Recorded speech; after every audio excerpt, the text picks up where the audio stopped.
بسم اللہ الرحمن الرحیم قال النبی صلی اللہ علیہ وسلم زینوا القرآن باصواتکم او کما قال النبی صلی اللہ علیہ وسلم۔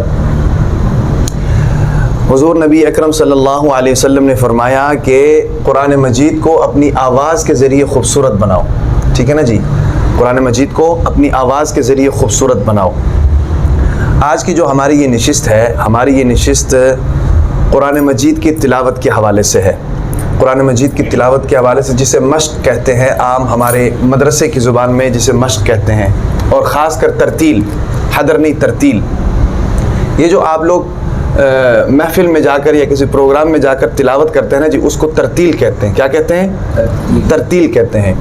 تو اسی کے بارے میں ہم لوگ ڈسکس کریں گے، جو کہ یہ ایک پہلی ویڈیو ہے۔ ابھی تک تو آپ بغیر ویڈیو کے مشق کرتے رہے ہیں، آج پہلی ویڈیو ہے، تاکہ آپ لوگ بھی جس طرح مستفید ہو رہے ہیں، دوسرے لوگ جہاں جہاں تک ہماری ویڈیوز پہنچتی ہیں وہ لوگ بھی اس حوالے سے مستفید ہوتے رہیں، کیونکہ قرات ایک ایسا شعبہ ہے، قرات کے حوالے سے بہت سی ایسی چیزیں ہیں جو عموماً ہمارے مدارس میں نہیں بتائی جاتی ہیں یا نہیں بتائی جا سکتی ہیں، یا اس فن کے بارے میں بہت سے لوگ ایسے ہوتے ہیں جن کو علم نہیں ہوتا ہے۔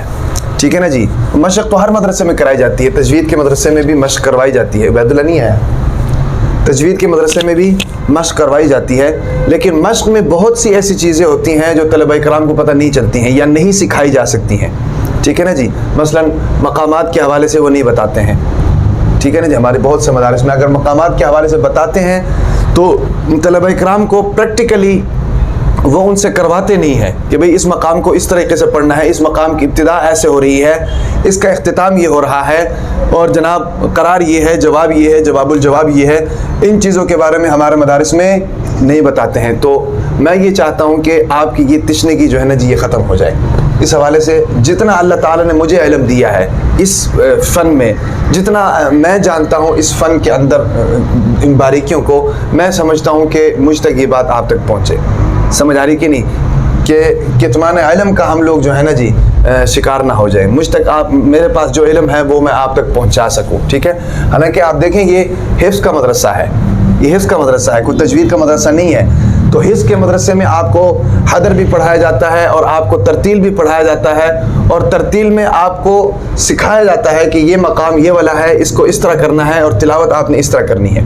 سمجھ آ رہی کہ نہیں؟ تو اس حوالے سے پہلی بات آپ یہ ذہن میں رکھیں کہ اللہ تعالیٰ نے جو انسان کو نعمت دی ہے نا، آواز، یہ بہت بڑی نعمت ہے، بہت بڑی نعمت ہے۔ اس آواز کو مثبت پہلو میں ہم لوگوں کو استعمال کرنا چاہیے۔ اب اس کا مثبت پہلو کیا ہے؟ اس کا مثبت پہلو یہ ہے کہ ہم اس آواز کو قرآن مجید پڑھنے میں ہم اس کا استعمال کریں۔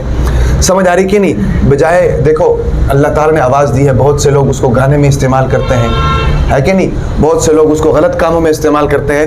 تو ہمیں یہ چاہیے کہ جو نعمت اللہ تعالیٰ نے ہم کو دی ہے، ہم اس نعمت کو قرآن کو پڑھنے میں جو ہے نا جی ہم اس کو استعمال کریں۔ اس لیے حضور نبی صلی اللہ علیہ وسلم نے فرمایا کہ زینوا القرآن باصواتکم، کہ قرآن کو اپنی آوازوں کے ذریعے خوبصورت بناؤ۔ سمجھ آ رہی کہ نہیں؟ تو سب سے پہلی چیز اس حوالے سے میری بات ذہن میں رکھیں کہ آپ نے جو تلاوت کرنی ہے نا جی، تلاوت کرنی ہے، اس میں بنیادی چیز یہ ہے کہ آپ کے اندر خلوص ہونا چاہیے۔ کیا ہونا چاہیے؟ خلوص ہونا چاہیے۔ حضور نبی اکرم صلی اللہ علیہ وسلم نے فرمایا کہ اخلص دینک یکفیک قلیل من العمل، کہ دین کے اندر تھوڑا سا بھی خلوص جو ہے نا جی وہ کافی ہو جاتا ہے اس عمل کی قبولیت کے لیے۔ تو جس کام میں خلوص ہوگا نا جی، وہ عمل اللہ تعالیٰ کے یہاں قبول ہوگا۔ آپ دیکھو، آپ کو اللہ نے آواز دی ہے، آپ کو تلاوت کرنا آتا ہے، لیکن اگر آپ کے اندر خلوص نہیں ہے نا جی، تو وہ آپ کا تلاوت کرنا بیکار ہے، قرآن پڑھنا بیکار ہے۔ تو آپ کے اندر خلوص ہونا چاہیے۔ خلوص کیا ہے؟ خلوص یہی ہے کہ یار یہ تلاوت جو میں کر رہا ہوں یہ کسی کو دکھانے کے لیے نہیں کر رہا ہوں، کیونکہ جس کی آواز خوبصورت ہے اس کے اندر یہ ان اثرات کا آنا بھی جو ہے نا جی معمول کی بات ہے کہ بعض لوگ دکھلاوے کے لیے کرتے ہیں۔ تو یہ چیز جو ہے نا جی ہمارے ذہن میں نہیں ہونا چاہیے، ہمارے دل و دماغ میں نہیں ہونا چاہیے کہ ہم تلاوت کریں تو صرف اور صرف اللہ کی رضا کے لیے کریں۔ سمجھ آ رہی کہ نہیں؟ سب سے پہلی اور بنیادی چیز یہ آپ اپنے ذہن میں رکھیں۔ اس کے بعد دوسری چیز کیا ہے؟ اپنے اعمال کو ٹھیک رکھیں۔ روحانی طور پر بھی، جسمانی طور پر بھی ہمارے اعمال ٹھیک ہونے چاہیے، کیونکہ قرآن کا تعلق یاد رکھیں روح کے ساتھ ہے۔ کس کے ساتھ ہے؟ روح کے ساتھ ہے۔ تو اگر جب ہمارے روحانی اعمال ٹھیک نہیں ہوں گی نا، ہم کان سے غلط کام کریں، آنکھ سے غلط کام کریں، زبان سے غلط کام کریں، دماغ سے غلط سوچیں، سمجھ آ رہی کہ نہیں؟ تو اس سے ہوگا کیا؟ ہم تلاوت صحیح طریقے سے نہیں کر سکیں گے. اگر صحیح طریقے سے کریں گے بھی تو پھر ہمارے اس تلاوت میں اثر نہیں ہوگا. سمجھ آ رہی کہ نہیں؟ تو اس تلاوت میں اثر پیدا کرنے کے لیے ہمیں جسمانی اور روحانی طور پر جو ہے نا جی اپنے اعمال ٹھیک رکھنے ہوں گے. سمجھ آ رہی کہ نہیں؟ تیسری چیز اس حوالے سے یاد رکھیں کہ تلاوت کیسے شروع کریں گے. مثال کے طور پر آپ پروگرام میں جا رہے ہیں, کسی محفل میں جا رہے ہیں, کسی مجلس میں جا رہے ہیں, آپ کو کسی نے کہہ دیا کہ بھئی آپ تلاوت کریں, تو تلاوت کی ابتدا کیسے ہونی چاہیے؟ سب سے پہلی بات اس حوالے سے یاد رکھیں, تلاوت کے لیے عموماً جو ہے نا جی اس طرح بیٹھا جاتا ہے, جس طرح میں بیٹھا ہوں اس طرح بیٹھا جاتا ہے. اس سے فائدہ یہ ہوتا ہے کہ آپ کا جو سانس ہے وہ بالکل ڈائریکٹ ہو جاتا ہے. ٹھیک ہے کہ نہیں؟ آپ کسی اور طریقے سے بیٹھیں گے تو آپ کا سانس جو ہے نا جی پورا نہیں ہوگا. ٹھیک ہے, اس طریقے سے بیٹھا جاتا ہے. دوسرا یہ ہے, بعض لوگ جو ہے تلاوت کرتے ہوئے وہ تکلف کا شکار ہو جاتے ہیں. بیٹھنے میں اکڑ کے بیٹھتے ہیں, اس طرح ہو کر بیٹھتے ہیں, یا اس طرح ہو کر بیٹھتے ہیں, یا بالکل ڈھیلا ہو کر بیٹھتے ہیں. تو اس سے بھی پڑھنے میں دقت اور دشواری جو ہے نا جی پیش آ سکتی ہے. اس کے لیے نارمل انداز میں جس طرح ہم لوگ بیٹھتے ہیں اسی طریقے سے بیٹھنا چاہیے, نارمل انداز میں. سمجھ آ رہی کہ نہیں؟ اور تیسری بات اس حوالے سے یاد رکھیں کہ آپ نے جو ہے تلاوت کی ابتدا کہاں سے کرنی ہے. تلاوت کے اندر کچھ مقامات ہیں. مثال کے طور پر مقام بیات ہے, مقام نہاوند ہے, مقام سیکا ہے, مقام رست ہے, مقام صبا ہے, مقام حجاز ہے, مقام جہر کا ہے, وغیرہ وغیرہ. یہ بہت سے مقامات ہیں. تو آپ نے تلاوت کس مقام سے شروع کرنی ہے؟ ٹھیک ہے, 4 باتیں ہو گئیں. 5ویں بات یہ ہے کہ آپ نے تلاوت کرتے وقت آواز کو کس طریقے سے مینٹین کرنا ہے. یہ بڑی اہم بات ہے. آواز کو آپ نے تلاوت کرتے وقت کس طریقے سے مینٹین کرنا ہے. یاد رکھیں, آپ لوگ موٹر سائیکل چلاتے ہوں گے, چلاتے ہیں کہ نہیں؟ یہ حضرت چلاتے ہیں موٹر سائیکل, یہ بھی چلاتے ہیں, موٹر سائیکل چلاتے ہوں گے. آپ لوگ موٹر سائیکل چلاتے ہوئے ایک چیز کا دھیان کرتے ہیں کہ نہیں؟ آپ ہمیشہ موٹر سائیکل پہلے گیئر میں چلاتے ہیں. ایسا ہوتا ہے کہ نہیں؟ تیسرے گیئر میں آپ نہیں چلا سکتے. تیسرے گیئر میں چلنے کے لیے موٹر سائیکل زور مانگتی ہے. سمجھ آ رہی نا؟ تو تیسرے گیئر میں آپ لوگ نہیں چلا سکتے. آپ اس کی ترتیب برقرار رکھتے ہیں, اس کو پہلے گیئر میں چلاتے ہیں. پھر اس کے بعد موٹر سائیکل دوسرا گیئر مانگتی ہے تو آپ دوسرے گیئر میں ڈالتے ہیں, پھر تیسرے گیئر میں ڈالتے ہیں, پھر چوتھے گیئر میں ڈالتے ہیں. تب جا کر چوتھے گیئر میں وہ آرام سے چلتی ہے. سمجھ آ رہی کہ نہیں؟ تو تلاوت بھی اسی طریقے سے ہے. سمجھ آ رہی؟ اس کی ابتدا نارمل ہونی چاہیے. نارمل, جس طرح ہم لوگ نارمل بات کرتے ہیں نا جی, نارمل طریقے سے اس کی ابتدا ہونی چاہیے, تاکہ آپ آگے جا کر, اب ظاہر بات ہے جب آپ نارمل طریقے سے شروع کریں گے تو آگے جا کر آواز اٹھا سکیں گے نا. اب تیسرے گیئر میں جب چلنا شروع کر دیں گے تو کیسے موٹر سائیکل چلے گی؟ سمجھ آ رہی نا؟ اس لیے میں اس کو اکثر یہ کہتا رہتا ہوں کہ نارمل طریقے سے آپ اپنی تلاوت کا ابتدا کریں تاکہ آپ آگے جا کر آواز کو اٹھا سکیں. سمجھ آ رہی کہ نہیں؟ 5 باتیں ہو گئی. 6ٹھی بات ایک آخری میرے ذہن میں رکھیں کہ تلاوت کرتے وقت ہمیشہ آواز اٹھتی اس وقت ہے جب آواز نیچے ہوتی ہے, اور آواز نیچے اس وقت ہوتی ہے جب آواز میں بلندی ہوتی ہے. بعض مرتبہ طلبہ اس چیز کو نہیں سمجھ سکتے, کہاں پر آواز اٹھانی ہے تو اٹھانی کس طرح ہے. بھائی اٹھانے کے لیے سب سے پہلے آواز کو بٹھانا پڑتا ہے. سمجھ آ رہی میری بات کی؟ اٹھانے کے لیے سب سے پہلے آواز کو بٹھانا پڑتا ہے, آواز کو نیچے لانا پڑتا ہے. نیچے لاؤ گے تو پھر آواز اٹھے گی, اور آواز نیچے اس وقت آئے گی جب اوپر ہوگی. اس چیز میں طلبہ اکرام کنفیوژن کا شکار ہو جاتے ہیں. اور 6 باتیں ہو گئی. 7ویں اور آخری بات یہ ہے کہ تلاوت کرنے کے لیے آپ کو مشق کرنے کی ضرورت ہوگی. مشق کے بغیر آپ تلاوت نہیں کر سکتے. یاد رکھیں, دنیا کی ہر چیز پریکٹس مانگتی ہے. انگلش میں کہاوت ہے practice makes a man perfect, کہ پریکٹس جو ہے نا جی وہ انسان کو پرفیکٹ بنا دیتی ہے, انسان کو باصلاحیت بنا دیتی ہے. دنیا کی ہر چیز, دیکھو آپ کو بھوک لگتی ہے, آپ کھانا کھاتے ہو نا. اب ایسا کبھی نہیں ہوا کھانا کھانے کے بعد دوبارہ آپ کو بھوک نہ لگے. رات کو آپ نے کھانا کھایا, صبح آپ کو پھر بھوک لگتی ہے کہ نہیں؟ پھر آپ کھانا کھانا پڑتا ہے. صبح آپ نے کھانا کھایا, دوپہر کو پھر آپ کو بھوک لگتی ہے, پھر آپ کھانا کھاتے ہو. ایسا ہوتا ہے نا, دنیا کی ہر چیز اس طریقے سے ہے. تو جب تک آپ مشق مسلسل نہیں کرو گے نا, اس وقت تک چاہے آپ کی آواز اچھی ہو, چاہے آپ کو تلاوت کرنا آتی ہو, آپ کر نہیں سکو گے, کیونکہ آپ کا مشق نہیں ہے. ٹھیک ہے کہ نہیں؟ جسے اردو میں ریاض کہتے ہیں, انگلش میں پریکٹس کہتے ہیں. اس کا ہونا انتہائی ضروری ہے. یہ آخری بات تھی. تو یہ ساری باتیں آپ کی سمجھ میں آ گئیں, اور اگر آپ ان ساری باتوں پر عمل کریں گے اور ساتھ میں محنت کریں گے طریقے کے مطابق, تو آپ انشاءاللہ قاری بن جائیں گے. مشق کرنا, تلاوت کرنا آپ کو آ جائے گا. سمجھ آ گئی؟ تو پہلی بات یہ تھی کہ ہم نے تلاوت کی ابتدا کہاں سے کرنی ہے.